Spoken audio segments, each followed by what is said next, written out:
De plus en plus de traitements sont aujourd'hui pris à domicile et se pose la question du soutien des patients en cas de difficulté.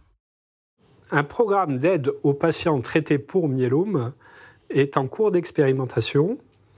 Il s'agit du programme EMAVie. Ce programme vise à renseigner le patient et ses accompagnants sur le parcours de soins, à donner des renseignements sur les traitements de support, mais aussi à lui fournir une coordinatrice capable de répondre à des questions précises par voie téléphonique. J'ai régulièrement France, la coordinatrice, au téléphone, où je peux lui parler de ce que je vis. Bon, j'ai eu des périodes difficiles et donc bon, ça m'a un petit peu chamboulé physiquement, mais psychologiquement, et de pouvoir lui en parler, ça a été une bonne chose. J'ai été très intéressé par ce programme parce que il me paraissait apporter une réponse à des besoins, des attentes que j'avais fortement ressenties durant la maladie, à savoir le besoin de quelqu'un à qui parler, si on éprouve le besoin, quelqu'un qui soit ni l'équipe médicale, ni un proche. Il y a dans EMAVie sur le site un calendrier où on peut mettre tous ces rendez-vous, tout un tas d'informations qui peuvent qui nous concernent. Et puis, il y a aussi beaucoup d'informations, de connaissances qu'on peut avoir. Le bilan de ces quelques mois de fonctionnement d'EMAVie sur les 5 centres pilotes montre que EMAVie répond bien aux attentes des patients et montre que leur niveau de satisfaction est important.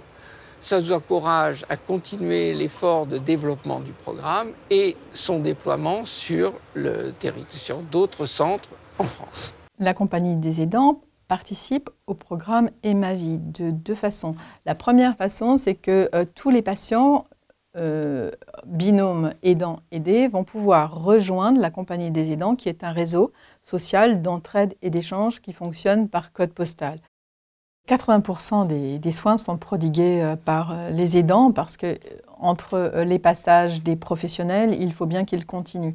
Donc avec l'hospitalisation à domicile qui va augmenter, forcément, ils vont être encore plus impliqués. Donc il est important qu'ils soient formés. Et pour cela, la plateforme EMAVie est une solution qui me semble très intéressante pour accompagner en fait les aidants sur les problèmes qu'ils vont rencontrer avec leurs proches fragilisés par la maladie. Deuxième niveau, nous sommes en train de finaliser une plateforme d'auto-formation pour les aidants pour obtenir enfin une attestation de formation en ligne. Pourquoi ? Nous avons constaté qu'il y avait beaucoup de femmes qui arrêtaient de travailler pour s'occuper de leurs proches. Le proche décède et elles se retrouvent au chômage, au RSA, alors qu'elles ont développé des compétences. Par ailleurs, vous avez beaucoup de structures de services à la personne qui cherchent à recruter des gens formés. Donc une formation, vous voyez, à plusieurs niveaux. Tout aidant peut la suivre juste pour mieux accompagner son proche. Et ensuite, des gens qui voudraient rejoindre les métiers des services à la personne peuvent le faire et on délivre une attestation de formation.